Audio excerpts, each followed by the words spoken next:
Wow, jeez. No, wait, hold on. I can't let you see all this. This is good stuff. Oh, wait, hold on. Got my piece of plastic, too. Do you have a stopwatch going? I do. Are we ready? 45 seconds. Count. Oh, hey, everybody. Welcome to the Aloha Bob and Captain Joel Wiener Show. Well, Captain glad Wiener. to have you aboard. Today, we are going to talk about what? We're going to talk about your training and your recent enhancement Wow. to your pilot certificate. We're talking about flying. Okay, yeah. So I recently got the IFR air check rating, which is awesome. But there's a lot of things, a lot of M0A stuff today talks about instrument check rides or private pilot check rides. They're in the same kind of zone, correct? And the fears that you have, the anxiety. Right. If you look online on the website, which I did a lot, you'll see so many great videos put out there by Jason about how to do your check rides. He has mock check ride Mondays. They'll do check ride questions and all these kind of things. Well, I went through that recently and had some anxiety, some stress, no question about it. It's 5 days before his check ride. Yeah. And he is just... Oh, my God. Yeah. We went out to practice some ILSs, and I looked over at his hand, and he was gripping it so hard that you were squeezing the push to talk. Yeah. You had. Well, and I said, "Relax a little." Well, Bob. you did, but it was probably in my feeling about when you get your instrument rating, you sit there and you look and go, okay, there are a couple things for me, the flying part of it, which obviously because you have the flying check ride, and then you're going to have the oral part of it. And so my issue was the flying part of it. So we went out and it was 11 o'clock. Yeah. First week of July. Yep. And it was hot, and we were. I think the thunderstorms were chasing us that day. We weren't chasing the thunderstorms. Yeah, but that didn't enter. It was rough as a corn cob. Yeah. And we did one hold, one approach, and on the upwind, he says, "I can't do another one." Right. Well, and then of course, so it was. Somebody said the flying skills were less than ideal. That's something you have to go out and practice with your CFI. That's simply that.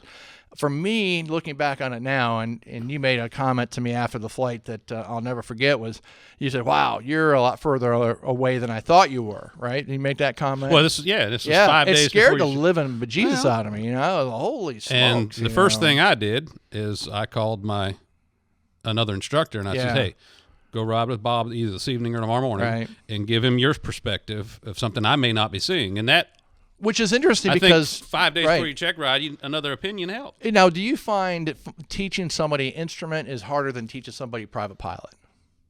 It is. Why? You're teaching the skills behind the airplane and what it takes: tune, turn, time, and talk. Right. You're teaching the tune, turn, and time. Right. And that, in everything that you do in instrument, is pre-thought, scanned. You're looking at weather days. I look at weather days in advance. Sure.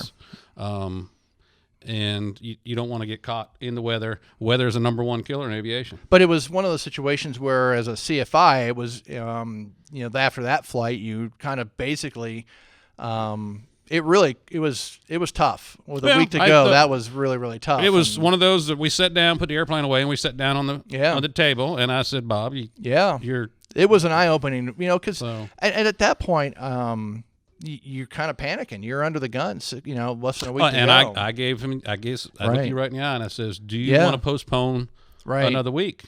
Right. So I went through the whole weekend, and there was a lot of things. I mean, you do a lot of. How many times do you couch fly? And we've talked about this many times before, where you'll chair fly.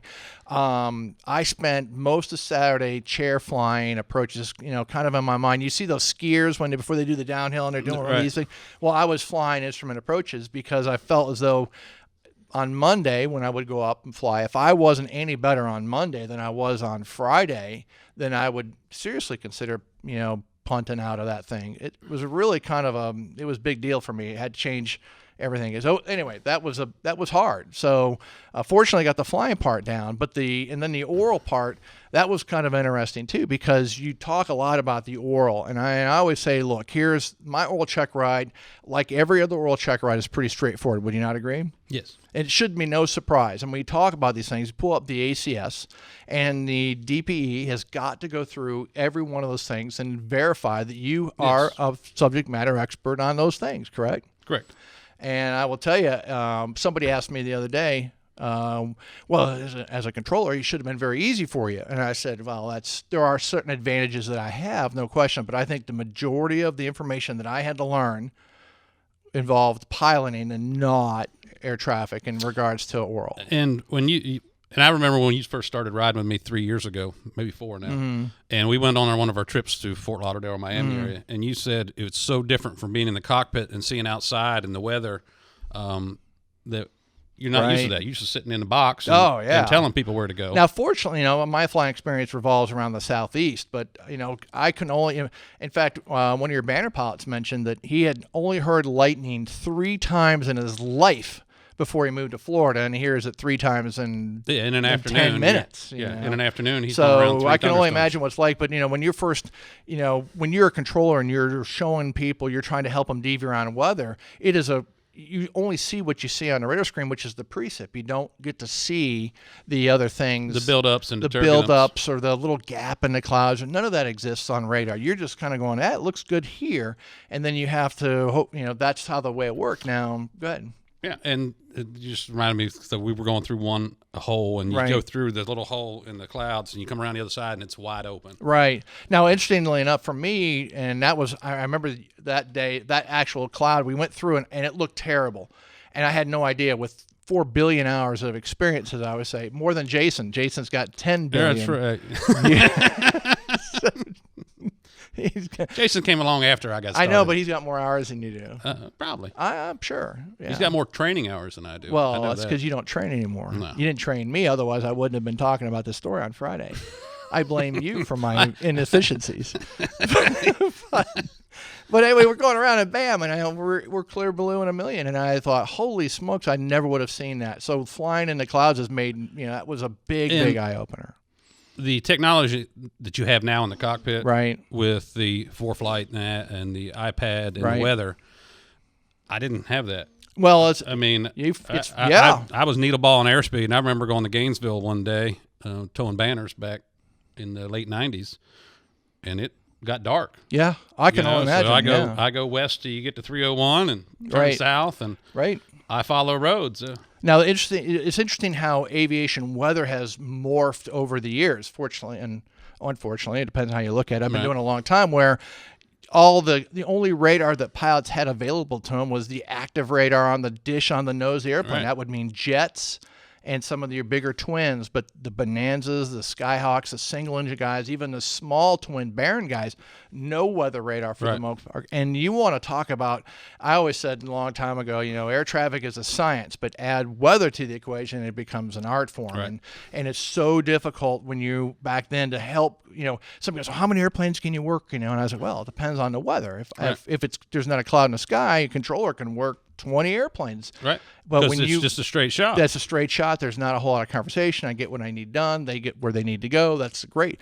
But you add weather to the equation, and all of a sudden things start to deviate, and 5 airplanes can make somebody get really busy because you had to babysit and describe what was very difficult. There was no course from an air traffic control perspective back in the early 90s that said, today we're going to learn to describe weather. There was none of that. So you got in there and you had to make – I always said, when you're training somebody, hey, let's go back and listen to the tape and try to draw out on a chart what you just told that guy. Because if you had to explain our flight today from Jacksonville to Gainesville. That's right. We went around some weather. That's right. Mm-hmm. Now, I will tell you, one of the times it was dark, have you ever gotten in there was nothing but dark in front? And I always tell the controllers, hey, you have to kind of give them an option, give them plans. And you as a pilot have to sit there and kind of figure out what plan do I want? And in communication with negotiate with your controller, I like this plan. What do you think of that plan? Because we are required to let you know that there's weather out there. Right. And, when you got weather from 10 o'clock to 2 o'clock for the next 50 miles, that's right. You have to make a decision. You have to make a decision. Do I go left or go right? And that's where, you as a pilot, whether you're on a VFR cross country and there's weather involved or where your IFR, it does not matter.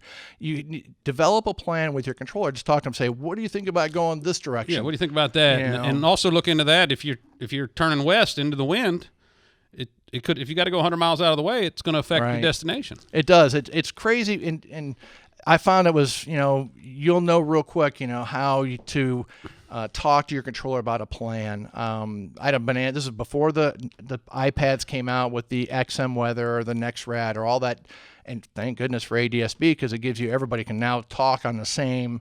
Yeah, I could see, hey, we're now talking about these things. But I said, hey, we're going to go left for 10 miles, and we're going to zig to the right for 6, and then we're going to zig to the left, and you're going to be out of it. And it's dark in front of him, and he went, I had to sell him. That was what was, and on radar was very obvious that we could do a little zig and a zag, and off we go.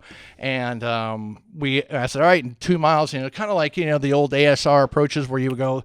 I was kind of doing that with weather. And when we got through the whole line, I think the guy wanted to name his first kid after me. I'm pretty sure that was the deal. Maybe another Bob. Because weather is stressful. There ain't no doubt about it. Yeah, it's probably the most stressful thing in aviation is the weather. Mm-hmm. Yeah, and don't fly under overhangs. No, I did that too. So that was. Oh yeah, yeah. So safety pilots, guys. If you're going to safety pilot for somebody, or I was under Foggles, and we did not know the implications. I mean, we were learning about weather, even though I'd seen weather. This is the last week of June. Florida, correct. Last week of June in Florida at 3 o'clock. This is a whole lot different than, say, if you were in Michigan, which I love Michigan, by the way. But this is where pop-ups happen. So in Florida, just give you guys an example, at 1:27 every afternoon, whoop, the thunderstorms blow up. You're going to have a thunderstorm. The sea breeze comes in from the Gulf of Mexico, from the Atlantic Ocean. They come in and they whap right in the middle. Right, Central Florida goes up like crazy. It's red on the radar. And then in 2 hours, whoosh, gone.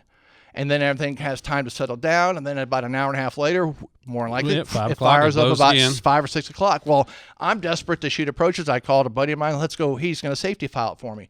So while we're flying around and I'm in Foggles, he says, hey, we're good. Nearest precip is 20 miles away. And I'm thinking, great. We're both VFR pilots. Yep. And I'm on the downwind getting, vector from a buddy of mine at work, and off we go. And then he goes, you need to go about 10 left. And okay. And I asked for 10 left. Not knowing why, because I can't see. You're under the hood. Right? And then he goes, you need to go another 10 left. And just like that, we were on an elevator ride. Whoop. From 500 feet in about 40 seconds. It was a roll cloud out in front of the thunderstorm. Correct. And so it was 20 miles in front of the storm. That's right. I immediately rip off the Foggles and look up and go, whoop. And, of course, I had Frisbees for eyes, and, immediately, it was crazy. If you look on the FlightAware, which the old I rotor didn't clouds. do, the rotor I had a ground clouds. speed on a Skyhawk of 160, but at no point, I could tell you right now, we were just getting pushed out from that thunderstorm. Right. That was ground speed. It was crazy. And where they teach, stay 20 miles away from a thunderstorm. That's and right. There's a reason there right there. You go. So, and it was really kind of an eye-opening experience for both of us. And it was really interesting to watch. So remember, weather is a big deal. Weather's a big one. Pay attention to that stuff. And the funny part is we're going to talk about weather forever because so many different experiences happen, right? Yes. And it always leads to the next one. I just love. Remember. A good pilot. Wait, is always good learning. Learning. You're pointing. I'm snapping. Are we snapping or pointing this time? I'm so confused. It doesn't matter. Hey guys, we'll see you soon.